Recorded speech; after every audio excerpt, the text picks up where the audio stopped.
आज की ताजा खबरों के अपडेट में बात करेंगे। देश के इस राज्य में आज से लगेगा लॉकडाउन, लोगों के घर से बाहर निकलने पर रहेगी सख्त पाबंदी। आखिर क्या है पूरी खबर बताएंगे आपको इस अपडेट में। साथ ही यहाँ पर ड्राइविंग लाइसेंस बनाने वाले लोगों के लिए जरूरी खबर। देश के इस राज्य में आज से ड्राइविंग लाइसेंस बनना हुआ है बंद। 15 मई के बाद नए सिरे से जारी होगा टाइम स्लॉट। आखिर क्या है पूरी खबर बताएंगे आपको इस अपडेट में। साथ ही यहाँ पर एलपीजी उपभोक्ताओं के लिए बड़ी खबर है, बदलने वाला है आपका एलपीजी रसोई गैस सिलेंडर से जुड़ा ये नियम। सिम कार्ड की तरह एक आईडी प्रूफ से बन जाएगा आपका काम। आखिर क्या है पूरी खबर बताएंगे आपको इस अपडेट में। साथ ही यहाँ पर आरबीआई ने एक और बैंक का किया है लाइसेंस रद्द। आखिर कौन से बैंक का हुआ ये लाइसेंस रद्द बताएंगे आपको इस अपडेट में। साथ ही यहाँ पर बैंक खाताधारकों के लिए एक जरूरी खबर है। इसके अलावा यहाँ पर रेल यात्रियों के लिए एक बड़ा अपडेट आ रहा है सामने। साथ ही आज की तमाम बड़ी और काम की खबरों की बात करेंगे इस अपडेट में। बात करते हैं आज की पहली बड़ी खबर की, तो यूपी में आज रात 8 बजे से शुरू होगा 35 घंटे का लॉकडाउन। लोगों के घर से बाहर निकलने पर रहेगी सख्त पाबंदी। देश भर में कोरोना का कहर लगातार जारी है। महाराष्ट्र, यूपी, दिल्ली सहित देश के कई राज्यों में कोरोना रोकथाम के लिए लॉकडाउन और नाइट कर्फ्यू लगाया गया है। इधर उत्तर प्रदेश में कोरोना के बढ़ते मामलों को देखते हुए आज से कोरोना कर्फ्यू लगाया जाएगा। इसके तहत आज रात 8 बजे से सोमवार सुबह 7 बजे तक पूरे उत्तर प्रदेश के अंदर कोरोना कर्फ्यू लगेगा। इसके पहले 15 मई तक पूरे प्रदेश में रविवार को साप्ताहिक पूर्णबंदी घोषित की गई थी।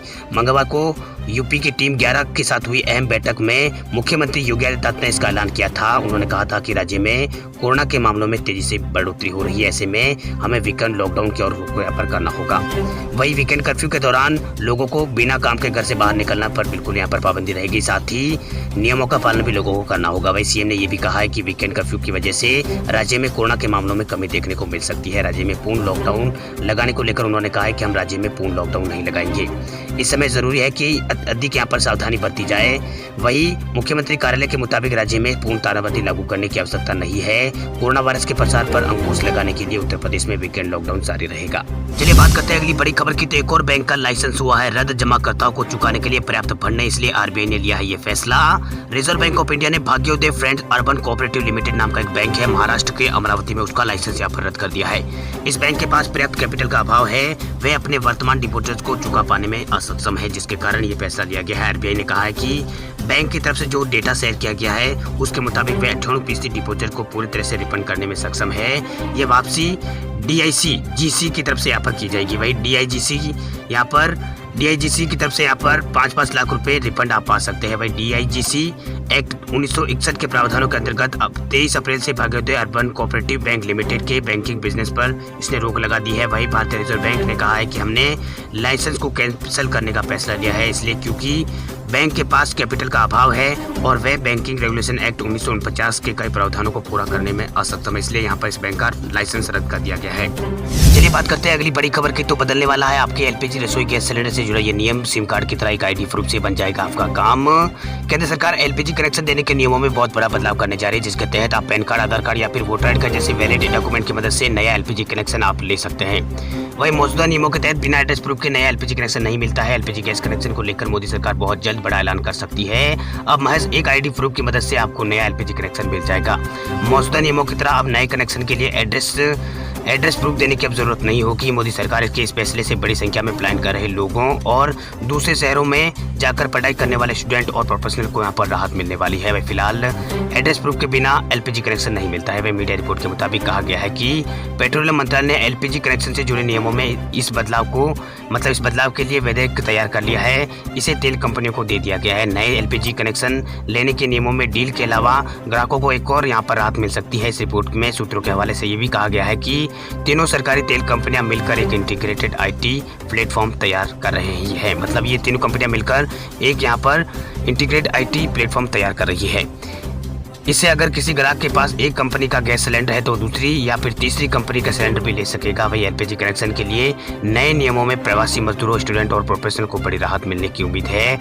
अब इन्हें महज एक वैलिड आईडी प्रूफ पर ही नया गैस कनेक्शन मिल जाएगा। अगर किसी व्यक्ति के पास आधार कार्ड या फिर पैन कार्ड भी या फिर वोटर आईडी कार्ड है तो उन्हें आसानी से नया एलपीजी कनेक्शन मिल जाएगा। इसके लिए उन्हें स्थायी पते से जुड़े जो कागजात होते हैं वो देने की जरूरत नहीं होगी। चलिए बात करते हैं अगली बड़ी खबर की, तो झारखंड सरकार का बड़ा ऐलान। 1 मई से 18 साल से ऊपर के सभी लोगों को मुफ्त में लगेगी झारखंड के अंदर वैक्सीन। झारखंड में कोरोना संक्रमण तेजी से पांव पसार रहा है। इसी के बीच राज्य सरकार ने बड़ा फैसला लेते हुए 1 मई से 18 वर्ष से ऊपर के सभी लोगों को फ्री में वैक्सीन लगाए जाने का निर्णय लिया है।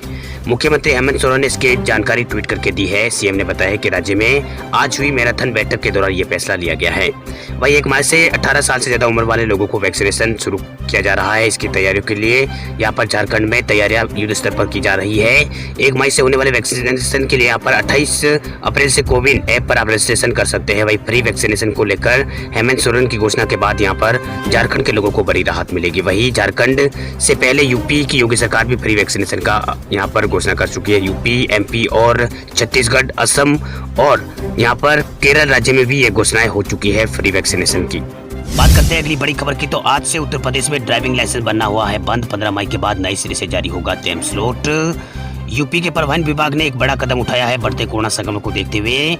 यूपी में 1 मई तक यहाँ पर ड्राइविंग लाइसेंस नहीं बनेगा, यानी यूपी में 1 मई तक डीएलएन ड्राइविंग लाइसेंस बनने पर प्रतिबंध लगा दिया गया है। इस दौरान डीएलएन ड्राइविंग लाइसेंस के संबंध में कोई भी काम उत्तर प्रदेश के अंदर नहीं होगा। वही यूपी के परिवहन आयुक्त द्वारा 23 अप्रैल 2021 से 1 मई 2021 तक सभी प्रकार के ड्राइविंग लाइसेंस बनाए जाने पर यहाँ पर रोक लगाई गई है। इसके साथ ही 23 अप्रैल से 1 मई तक बुक हुए लाइसेंस स्लॉट को 15 मई के बाद तिथियों में रिशेड्यूल करने के आदेश यहाँ पर जारी किए गए हैं। वही परिवहन आयुक्तों के आदेश के अनुसार यहाँ पर गाजियाबाद में 23 अप्रैल से 1 मई तक किसी भी प्रकार की ड्राइविंग लाइसेंस संबंधी कोई भी कार्य संपादित यहाँ पर नहीं किया जाएगा। साथ ही उक्त तिथियों में बुक हुए स्लॉट को 17 मई से निम्न तारीखों के अनुसार लर्निंग लाइसेंस और परमानेंट लाइसेंस और नवीनीकरण लाइसेंस की तारीखों को रिशेड्यूल यहाँ पर किया जाएगा। बात करें अगली बड़ी खबर की। तो महाराष्ट्र समेत देश के कई राज्यों में बैंकों के खुलने और बंद होने के समय में हुआ है बदलाव। देश के बड़े राज्य महाराष्ट्र में बैंकों के कामकाज के घंटों में बदलाव हुआ है। सुबह 10 बजे से दोपहर 2 बजे तक बैंक का काम होगा। ये नए बदलाव आज से यहाँ पर महाराष्ट्र में लागू हो गए हैं। इससे पहले उत्तर प्रदेश समेत देश के कई राज्यों में बैंक खुलने और बंद होने का जो समय था उसमें बदलाव हो गया है। ऐसे में अगर आपको यहाँ पर बैंक जाने का मतलब अगर आपको बैंक से जुड़ा कर कोई काम है तो आप 10 बजे से 2 बजे तक बैंक जा सकते हैं। इसके बाद यहाँ पर बैंक बंद हो जाएंगे। वही उत्तर प्रदेश में सभी बैंकों को अब आम लोगों के लिए सुबह 10 बजे से दोपहर 2 बजे तक ही यहाँ पर खोलने का निर्णय लिया गया है। बैंकों में ग्राहकों को केवल न्यूनतम सेवा ही मिलेगी। इसमें कैश जमा करना और निकासी और चेक क्लियरेंस और यहाँ पर गवर्नमेंट ट्रांजैक्शन और लेन देन का काम ही हो सकेगा। बैंक में मतलब बैंक एक वक्त में केवल 50% स्टाफ को ही यहाँ पर बैंक के अंदर बुलाएगा, जबकि बाकी लोग घर से ही काम करेंगे। अगली बैंक में करेंसी चेस्ट और एटीएम और सिक्योरिटी डेटा ऑपरेशन और साइबर सिक्योरिटी और क्लियरेंस हाउस और बैंक ट्रेजरी से जुड़े हुए सभी काम पहले की तरह नॉर्मल यहाँ पर चलते रहेंगे। इसके अलावा यहाँ पर बैंक नया खाता खोलना वगैरह और दूसरे जो काम है उसके ऊपर फिलहाल यहाँ पर बैंकों के अंदर ये काम नहीं होगा। ये बात यहाँ पर गाइडलाइन में की गई है। चलिए बात करते हैं अगली बड़ी खबर की। तो रेलवे ने यूपी और बिहार के यात्रियों को दी है सौगात। 6 विशेष ट्रेन चलने का किया है ऐलान। उत्तर प्रदेश और बिहार के रेल यात्रियों के लिए खुशखबरी है। भारतीय रेलवे ने कोरोना काल में यूपी बिहार के यात्रियों को बड़ी सुविधा दी है। उत्तर प्रदेश एवं बिहार जाने वाले कामगारों के लिए विशेष ट्रेन चलाने की घोषणा से घर जाने वाले हजारों लोगों को काफी सहूलियत होगी। वह उत्तर प्रदेश व बिहार के यात्रियों की सुविधा के लिए उत्तरी रेलवे ने दरभंगा और सीतामढ़ी के लिए विशेष ट्रेन चलाने की घोषणा की है। वही 24 तारीख से लगाकर 26 अप्रैल तक दोनों शहरों के लिए 3-3 विशेष ट्रेनें रवाना होगी। इनकी बुकिंग भी शुरू हो गई है। रेलवे के अधिकारी का कहना है कि अलग से रूट की मांग पर मतलब अलग-अलग रूट की मांग पर के अनुसार विशेष ट्रेन घोषित यहाँ पर की जा रही है। सिर्फ आरक्षित व यहाँ पर आरएसी टिकट वाले यात्रियों को सफर करने की अनुमति इसमें दी जा रही है। वही सफर के दौरान मास्क लगाना जरूरी है। अगर आप मास्क नहीं पहनते हैं तो आपके ऊपर रेलवे की ओर से 500 रुपये का जुर्माना भी लगाया जा सकता है। वही ट्रेन नंबर 044 बराणु नंबर विशेष ट्रेन 24 अप्रैल को और 4496 नंबर की विशेष ट्रेन 25 अप्रैल को और 04068 नंबर की विशेष ट्रेन 26 अप्रैल को पुरानी दिल्ली रेलवे स्टेशन से रात 11 बजे से रवाना होगी और अगले दिन ये रात 11 बजे दरभंगा पहुंचेगी। वही मार्ग में इन ट्रेनों का ठहराव मुरादाबाद, रामपुर बरेली और शाहजहाँपुर, लखनऊ, बाराबंकी, गोंडा और बस्ती, खलीलाबाद और गोरखपुर, देवरिया और जो बीच में जो स्टेशन आते हैं यहाँ पर ये स्टेशन पर इनका यहाँ पर ये ट्रेनें रुकती हुई जाएगी। चलिए बात करते हैं अगली बड़ी खबर की। तो भारत में कोरोना का कहर जारी। पिछले 24 घंटों में 3,32,000 से ज्यादा नए मरीज आए हैं सामने। 2,000 से अधिक लोगों की हुई है मौत। हम सबके लिए 2 बहुत बुरी खबर है और एक बहुत अच्छी खबर है। देश में कोरोना की रफ्तार कम होने का नाम नहीं ले रही है। हर रोज जो आंकड़े हैं वो नए रिकॉर्ड बना रहे हैं। पिछले 24 घंटों में अब तक के सबसे ज्यादा नए मरीज मिले हैं। इस दौरान 3,32,320 नए लोग पॉजिटिव पाए गए हैं। ये दूसरा दिन है जब देश में एक दिन में 3 लाख से ज्यादा कोरोना के मरीजों की पहचान हुई है। इससे पहले बुधवार को 3,15,000 से ज्यादा संक्रमित पाए गए थे। दूसरी चिंता की बात यह है कि मौतों की संख्या में भी रिकॉर्ड बढ़ोतरी भारत में हो रही है। गुरुवार को एक दिन के अंदर 2,256 मरीजों ने दम तोड़ा है। वही कोरोना में एक दिन में मरने वालों की संख्या का यह आंकड़ा सबसे ज्यादा है। दुनिया में भी यहाँ पर ज्यादा है। इससे पहले बुधवार को 2101 लोगों की यहाँ पर मौत हुई थी। वही मंगलवार को 2121 और यहाँ पर लगातार ये मौतों का आंकड़ा बढ़ रहा है। वही इस मामले में भारत अब दुनिया के पहले नंबर पर पहुंच गया है। मतलब यह है कि हम दुनिया के अन्य देशों के मुकाबले में हमारे देश में अब ज्यादा मौतें हो रही है। ब्राजील अब दूसरे नंबर पर है। वही एक अच्छी खबर यह है कि एक दिन के अंदर भारत में 1,52,000 के आसपास लोग ठीक भी हुए हैं। दो बुरी खबरों के बीच एक राहत की खबर यह है कि देश में पिछले 24 घंटों के दौरान जो ठीक होने वालों की रफ्तार है वो भी बढ़ी है। पिछले 24 घंटों में भारत में 1,58,000 के आसपास लोग ठीक भी हुए हैं। पिछले साल से लेकर अब तक ठीक होने वाला का यह आंकड़ा है वो सबसे अधिक है। इससे पहले बुधवार को 1,52,000 लोग रिकवर हुए थे। वही देश में एक्टिव केस यानी ठीक होने वाले मरीजों का यहाँ पर जो संख्या है वो 25 लाख पार हो गई है।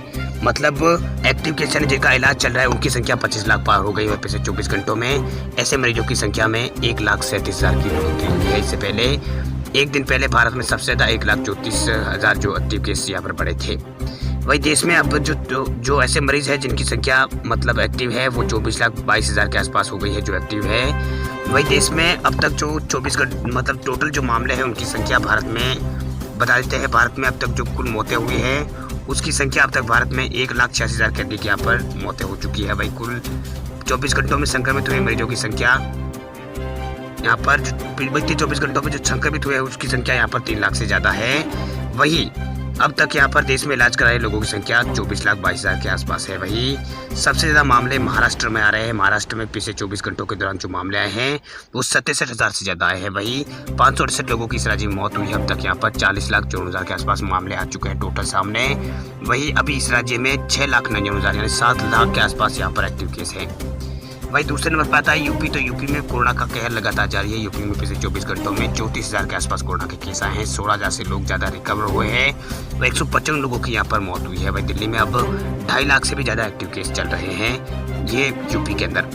वही बात करें अब दिल्ली की तो दिल्ली में पिछले 24 घंटों में 26,000 से ज्यादा नए कोरोना के केस आए हैं। 19,000 से ज्यादा लोग रिकवर हुए हैं और यहाँ पर 348 लोगों की यहाँ पर पिछले 24 घंटों में मौत हुई है। वहीं इसके अंदर यहाँ पर बात करें अगली खबर की तो यहाँ पर दिल्ली के बाद अब छत्तीसगढ़ में भी कोरोना का जो आंकड़ा है वो लगातार बढ़ रहा है। कोरोना में छत्तीसगढ़ में पिछले 24 घंटों में कोरोना के 16,000 से ज़्यादा कोरोना के केस आए हैं। वही 17,000 से अधिक लोग ठीक भी हुए हैं। वही 207 लोगों की यहाँ पर मौत हुई। अब तक यहाँ पर 6,05,000 से अधिक लोग कोरोना के केस जो है जो यहाँ पर सामने आ चुके हैं। इसके अलावा बात करें गुजरात की तो गुजरात में पिछले 24 घंटों में 13,000 से अधिक कोरोना के केस आए हैं। 137 लोग रिकवर हुए हैं। इसके अलावा मध्य प्रदेश में पिछले 24 घंटों में 12,000 से ज़्यादा केस आए हैं। इसके अलावा राजस्थान में भी कोरोना के जो केस है वो लगातार यहाँ पर मतलब केस बढ़ रहे हैं। राजस्थान में 14,000 के आसपास नए कोरोना के केस आए हैं।